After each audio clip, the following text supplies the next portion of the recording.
I was going to be outdoor national champion, and that was all I seen. And next minute I'm flying through the air backwards, and I had crashed the week before and broke my collarbone and nose.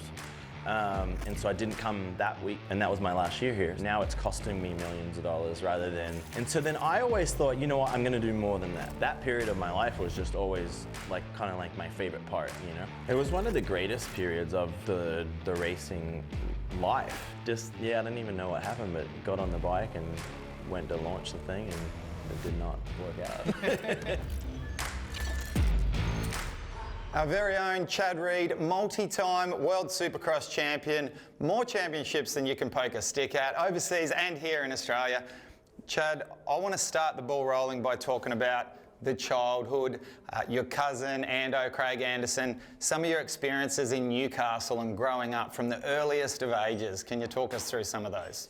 My earliest memories, they're always kind of cool to dig back into, because I think it really brings that memory and that connection to the first love of it, you know. And it's just growing up in a city or a small town that it was attached to the bush, and for the most part you just had thousands and thousands of acres that were at your fingertips. And lucky that it was an era and time in life where I remember, for whatever reason, but like, you couldn't ride your bike on the street, but if you side saddled it, you were fine. Which, when I think about it now, it's like you're still riding the thing, But yeah, just that roll down the hill and then just go and ride. And my grandfather, my pop, and my uncle were in the excavation business, and so bobcats and tractors and things like that. And so we were able to kind of shimmy up some little jumps here and there. And my dad worked on the council, and so they would dump clean fill in certain little areas of the bush, and we'd make jumps out of it. And so really it just kind of escalated. That was the beginning, and it was kind of the beginning of the end of just like the jumps started getting bigger, the mounds started getting higher, and the rest is history.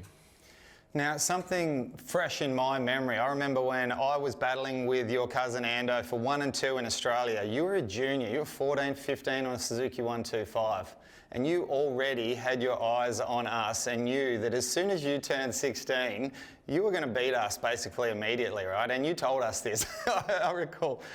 Your very first race, Wavell Supercross, Suzuki 250 two-stroke, you were up on the podium 5 days after turning 16.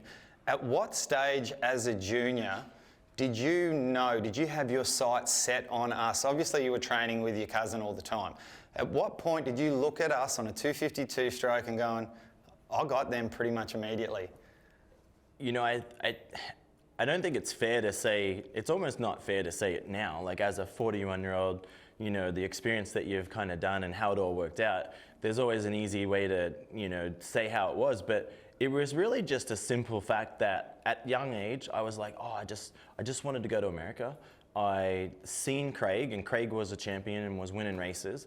And I kind of I imagined the effort would be more, He'll probably hate me for saying this, but like, I was getting this blueprint playbook experience of like what it takes to win races at the highest level. And so then I was always just like this kid that was like, well, man, that looks kind of easy, like I see him ride his bicycle every once in a while. And to be truthful, Ando was extremely talented and wasn't, I don't necessarily think, the hardest worker of all of us. And so then I always thought, you know what, I'm gonna do more than that. And I learned to ride my bicycle more, I ran, I swam. I kind of just, whatever I seen him doing, I tried to do more of it. He would go and do 30-minute motos, I would do 45-minute motos, like just kind of just maximize everything and 10 times it. And I just had this attitude that and I look at it now, and it was probably just young and dumb and naive, but I just, I didn't think anything else. I thought, I'm gonna win here. I'm gonna come and beat my cousin, and I'm gonna be a couple of years hopefully, and then I can go to America. Didn't see it any other way. So it was kind of funny the way it worked. And then I was also really fortunate that I did have that playbook, you know, playing out in front of me. I also was extremely lucky. I got to spend 3 to 4 months in New Zealand with the King brothers and Josh Coppins.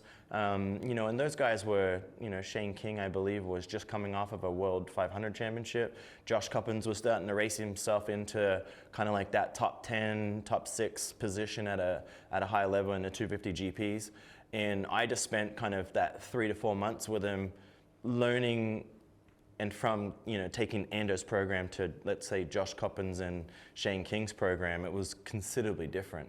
And so I just felt really, I guess, lucky and blessed to think that I got that experience at 15 years old. And when I turned 16, I just hit the ground running and didn't look back. Now, I've got a story that I've told many people in stadiums while you've been racing. I know you would have listened to it before, and it's something that I got told while I was trying to race you, that you went through a period of time where you were basically living in a caravan with your parents to the point of where you could almost reach over and touch them when you woke up in the morning. And you'd get up while it was still dark outside, you'd go and water the truck so that by the time the sun came up, it was tacky. And then you'd go and put through 40 litres of fuel through your bike in one day. And Daka, our team manager, is wondering why you're going through one bike every 2 weeks as a practice bike and the rest of us go through one every couple of months. At what stage did you realise that you just working that much harder than all the rest of us?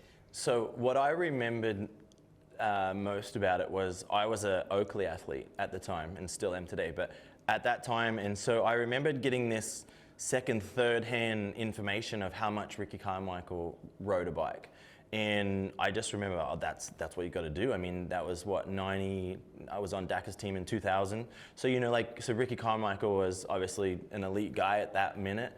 And I was just like, that's what you got to do. And that's what it takes to be Ricky Carmichael. And so then I was like, you know, I think there were, I didn't even remember how I did the math at that point, because it was like 5 gallons and 20 liters. And I'm like, all right, you just got to burn through 20 liters of fuel a day, you know? And so just crazy.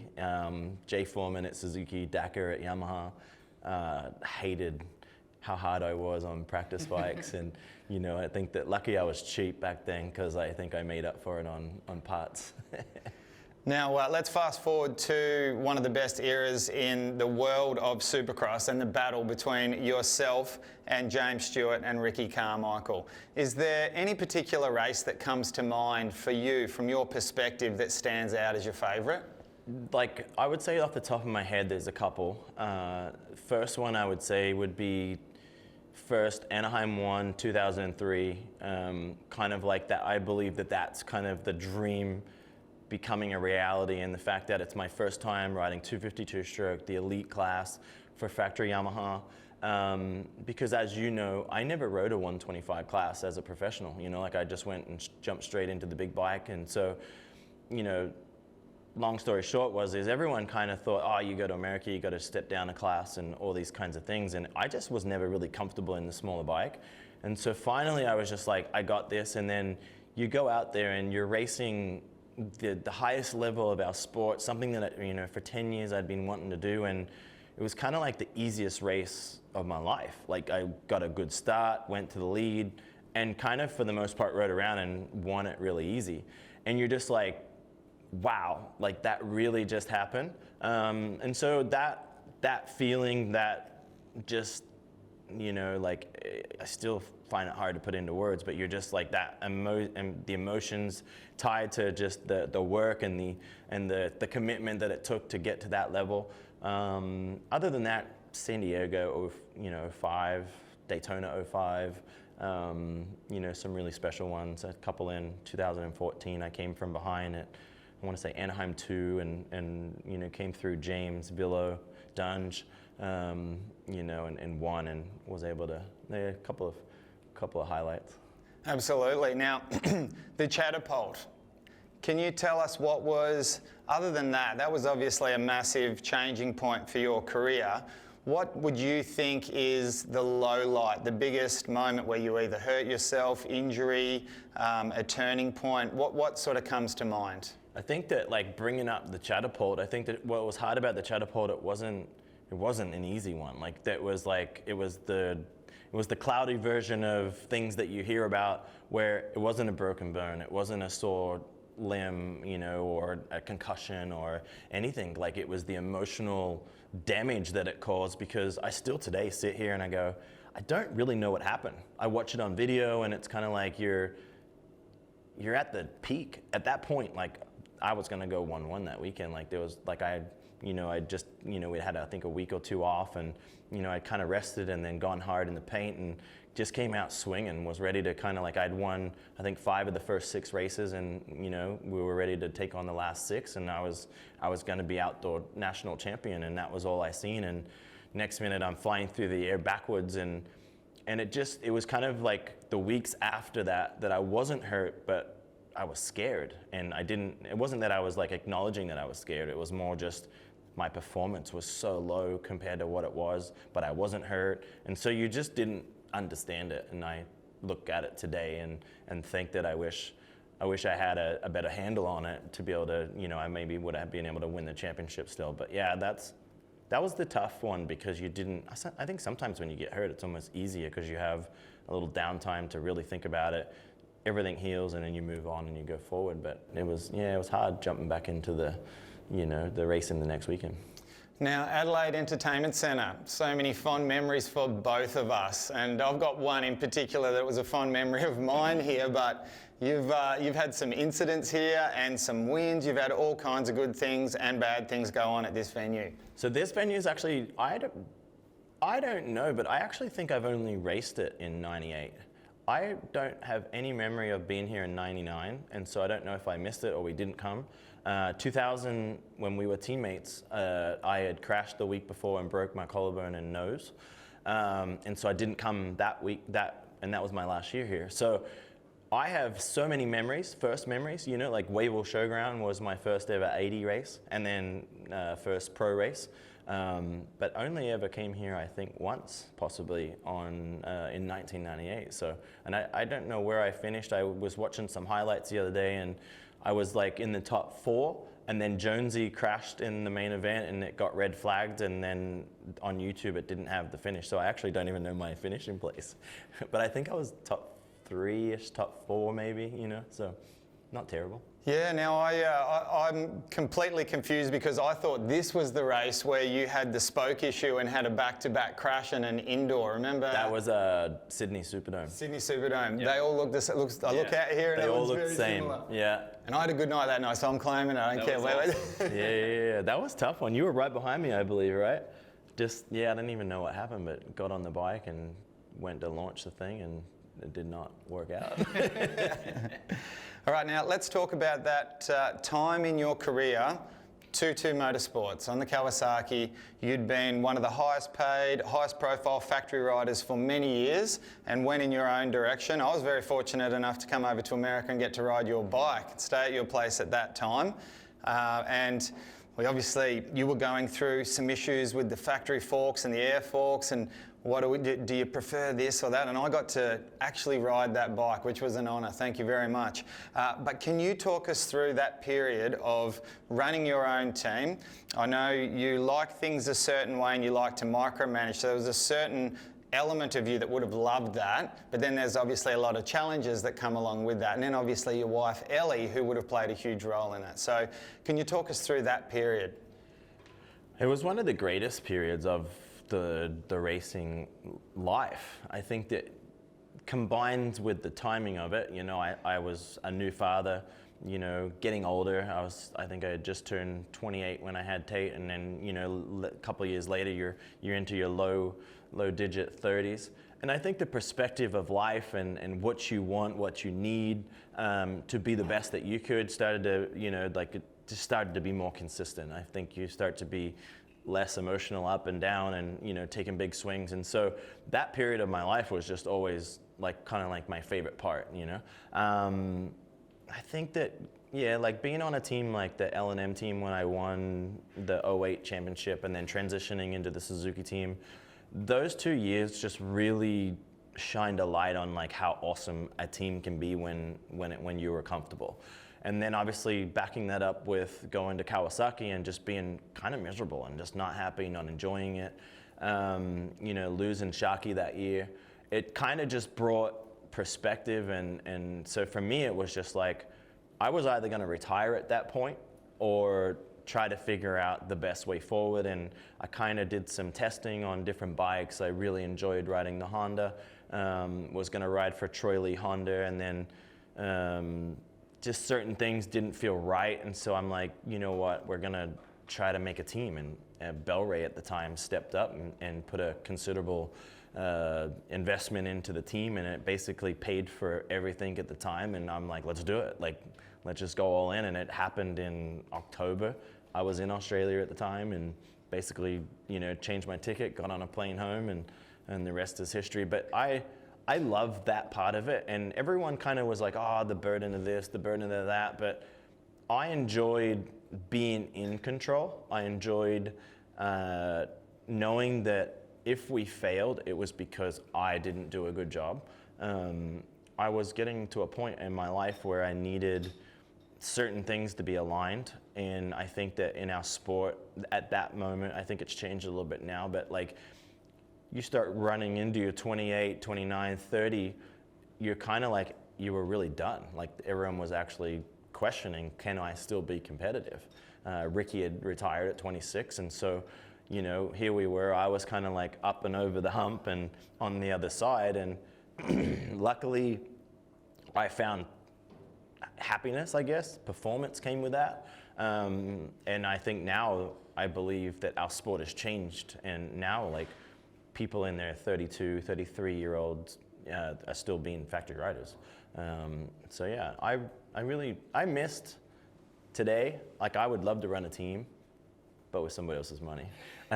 I didn't like the $4.2 million tearing budget. up the own. Yeah. When you start getting up into the into the high threes and in low $4 million range of a budget, that starts to put a bit of a.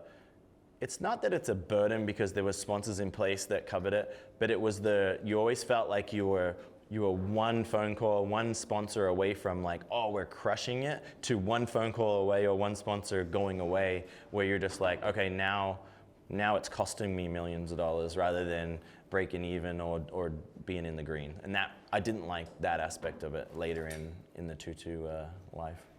Now, you grew up in the Newcastle region, Kurri Kurri. You have lived in Europe for a short period of time when you shifted across, obviously with your wife Ellie, but you based yourself in Florida. You've lived in, is it North Carolina? And then now... Now back in Florida. Back in Florida once again. So where you came in Florida, we're back there. Love that place, beautiful. Back and onto the water and the boat, and I remember you losing your Oakleys, they fell in the water. What an amazing journey you've had. Can you talk us through your different places that you've lived and what they mean to you, what you would call home, and the connection that you have to all of these places? So as far as like living and going through my lives, like I consider myself an Aussie kid. And then as an adult, I feel like I'm an American. And people either love or hate that.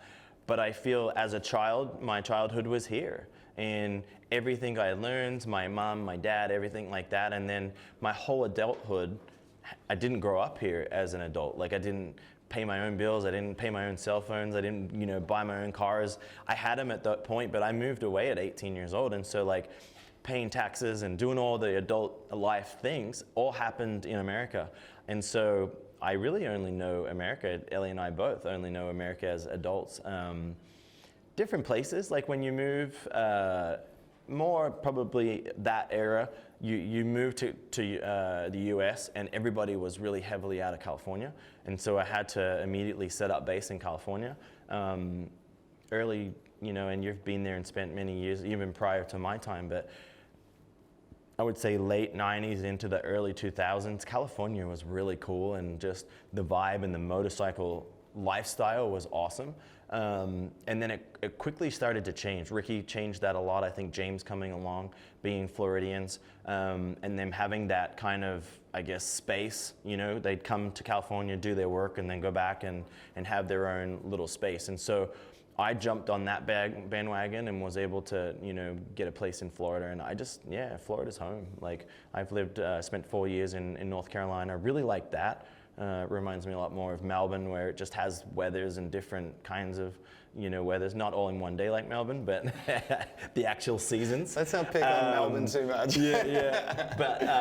But I did enjoy it because it was like, as a retired person, or retiring, and that was where I ended up retiring. It was kind of nice to have that, just, cool cruisy lifestyles, NASCAR territory, and a lot of people to go and drive go-karts with and things like that. And so that transition to retirement was a little easier. Now we're kind of back on the grind. We're back living in Florida. My kids are all racing and training and riding, and we're kind of almost back living the pro life. Well, now talk about kids. My next topic I wanted to bring up, family man Chad. What an awesome person family man Chad is. It's great to see how you've gone from racer to dad, and not like a lot of people out there where you can see they're still mainly about themselves and a little bit about their kids. You're just all about your kids. And I want to mainly focus on, just for the moment, Tate and his journey. And the video that I saw about a week ago of you going through the whoops with him, he probably won't like me mentioning this on your documentary, but having a nice little sideways step over the handlebars. It must be so nice for you to be able to pass that knowledge across to Tate, and we're going to get to see him, not here in Adelaide, but in the next 2 rounds. That must be so cool for you. It's really cool, and kind of, you underestimate how much he has been around the sport of Supercross, because he's pretty new to motorcycle racing at a competitive level. Like, we're starting to really, chase the dream. He's, acknowledged that that's what he would like to do. And we went to Anaheim 2 at the beginning of this year, and we're kind of walking out, and he just said, he goes, "Dad, I want to do this." And I said, "Okay, if you want to do this, it's going to take a plan, and it's going to take putting all that, all the pieces of the puzzle together." And I said, "I can help you, and I would love to do it, but it needs to be your choice. You have to want to, drive the ship," kind of thing. And so fast forward to now, throwing him on a Supercross track about 3 weeks ago, I was so surprised, pleasantly surprised. He took to it like a duck to water, and looked right at home. And my memory of Supercross was always never like scary. It was like, I shouldn't say it was easy, but it was somewhat easy. Like, I genuinely feel more comfortable riding Supercross than motocross. And so I hope that for him, that's true to him. And he's working hard. And at first, you kind of I watch, it's the little things that you and I can have this conversation about, but it's like the little bubbles that the naked eye doesn't see, but we see it, and the little hiccups or the sounds of the engine. And so as a dad, you're kind of I feel really alert of that stuff. And so sometimes I'm a little bit, I wouldn't say I'm nervous, but I'm aware. And sometimes I wish I could calm down and let him do his thing, more than, feeling like the helicopter dad. All right, now lastly, I'd like to talk about the CR22 85cc Cup. What an amazing thing we're about to see in the Fox Australian Supercross Championships this year. Tell us about it. Where's it come from? I bet you it's something you wish that we had back in your day. Yeah, well, truthfully, that's why I'm trying to bring it back, because I was really lucky to have 80cc races and be able to come to these events and watch yourself and the people before you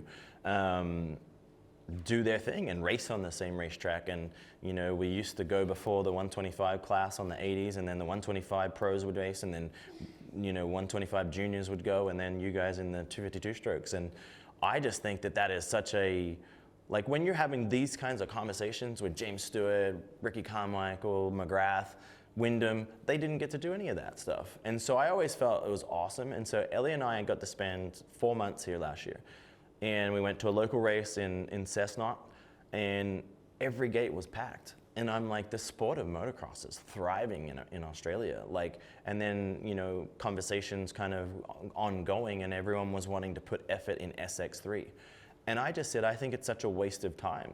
You need to get the kids engaged in learning the skill and the technique of Supercross to be better, safer riders at a younger age. And let's try to focus on that 12 to 14 group. And thankfully, everybody trusted me. And within an hour, we were maxed out on entries, and And so here I am in Adelaide getting ready to, you know, launch and participate and help as much as I possibly can all these, you know, 12 to 14-year-old kids. And I guess the nice thing is not only do I have the experience, not only is it called in my honor and I feel really blessed for that, but like I'm a dad, you know, and I'm going through the same procedure that these dads are going through. And I'm not exempt, or my kids are not exempt from going through the things that they're going to be going through. And so I hope that I can help in all the little ways, not so much just the big ones that you think about, but the little things that I see, you know, Monday through Friday, rather than, you know, the glitz and the glory out here at the race day. Well, Chad Reed, it's an absolute honour having you here for the Fox Australian Supercross Championships, and of course a part of and running the CR22 85cc Cup. Hope you enjoy your time here, and looking forward to having a bit of a banter with you in the commentary. Yeah, thanks, mate. That's good.